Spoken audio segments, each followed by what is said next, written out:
Hey everyone, welcome back to M&M PTE NAATI. This is Manmohit. Now guys, in today's video, I am going to do another of the reorder paragraph question with all of you by going through the sentences, figuring out what rules we can use and what logic can we use to try to solve this question and get all the pairs correct as we are supposed to get in the real exam. So like we always do, this is the question that we're going to do. Pause this video now.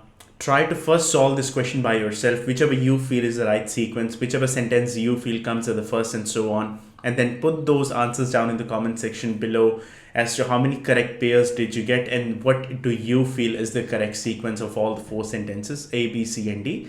And then you can resume the video and just follow along with me as to how I pick the answers and what are the correct answers, obviously. Also, before we proceed, if you need any sort of help and assistance with your PTE exam or the NAATI exam, could be Hindi, Punjabi or Gujarati, you can get in touch with us on either Instagram or Facebook. The links are there in the description box, or you can just search for M&M PTE NAATI. You will find us over there. Send us a message and we can discuss about the coaching, the prediction files, the consultations and so on. So pause the video now and then I'll be back with you to do this particular question. So I hope you would have tried to do this question by yourself by now. So we have got four sentences over here, A, B, C, and D. And then obviously our job is to put all these four sentences down in the sequence. Now, the first thing that I always do in the exam is when I get these sentences, I would always skim and scan just to get a bit of an idea as to what this paragraph is all about and are there any words that are getting repeated, because that will give me a bit of a better idea of what are they talking about and how I can pick up my very first sentence. So when I skim and scan, I can see the word habeas corpus, a law. It's a name of a law. Prisoner, demand, heard, well-established right, England, authorities, number of ways, political prisoners, concerned, the new act, put a stop to such abuses, oppressive and arbitrary government, 1679, Parliament passed one legislation, King gave his assent to what? A habeas corpus act. So habeas corpus is getting repeated. James Harrington is a good example. When his sisters applied for again habeas corpus, he was taken from the tower to a line where habeas corpus could not be imposed. So what I got from this paragraph is that this is all about this law, which is habeas corpus.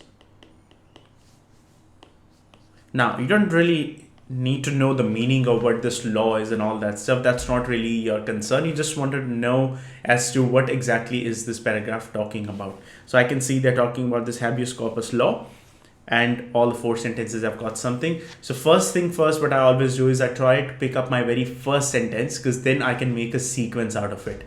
Now, the very first sentence, it says habeas corpus, a law by which a prisoner could demand to be brought before the courts and have his case heard. So they have given the definition of that. So this does look like and sound like to me as my first sentence.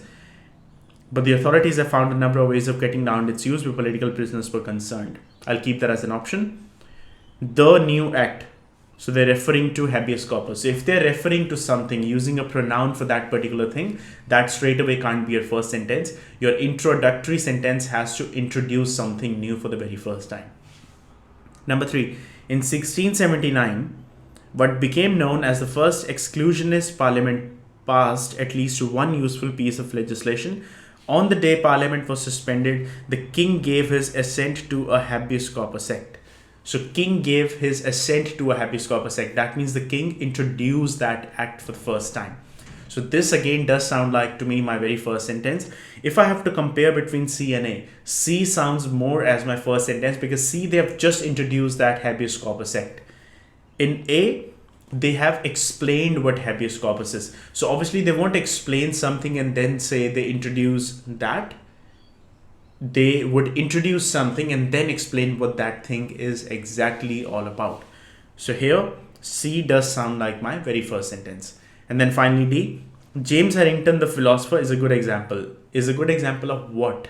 So obviously it is a good example of something. And that something would have already been given to us in some other sentence. So again, D sentence can't be my very first. My very first sentence has to be number C. Now, if you remember the rule of reorder paragraph where object becomes subject. of the other sentence, the ones that we're making a pair. So subject, verb, object, there's three things. The object, the easy way to understand would be the last part of the sentence becomes the first part of the next sentence. So here they are ending this sentence on habeas corpus act. And in a sentence, they're starting that sentence with habeas corpus. So they're ending something and then they're starting a new sentence with the very same thing. In that case, these two sentences will make a pair. C will come first, followed by A. So this is the rule that I've used. Object becomes subject. So here what they did was they gave us the definition of habeas corpus, saying that it's a law where prisoners could demand to be brought before the courts. But the authorities have found a number of ways of getting around its use where political prisoners were concerned. So obviously there was a couple of loopholes that they could still do something, authorities could still do something and avoid having prisoners come in front of the court. The new act put a stop to such abuses, or James Harrington, the philosopher, is a good example. So they gave us an idea, they gave us a fact that there was some loopholes where they were getting around its use, especially where the political prisoners were concerned. And then in the D sentence, they're giving us an example for that. As in James Harrington, the philosopher, James Harrington is a good example. Is a good example of what? Is a good example of those loopholes being used. So in that case, D sentence will come after that. When his sisters, whose sisters? James Harrington's sisters applied for habeas corpus, he was taken from this tower to a barren island where habeas corpus could not be imposed. So first they explained that there's a loophole, and in the D sentence they explained it by giving an example, saying that one such incident happened with James Harrington, where his sisters, when they applied for that, they were taken from the Tower of London to a barren island where habeas corpus could not be imposed. So they gave an example supporting that particular act. And then finally would be my B option, which makes sense. It says the new act, which they're talking about another act which was introduced, put a stop to such abuses. Which abuses? These loopholes that we just discussed. And deprived the executive of powers it might have used to support oppressive and arbitrary government. So this is how I would be doing in the real exam. Obviously in the exam, you won't really have this much time to understand and get proper reasoning, but then if you practice enough, your speed will still increase anyway.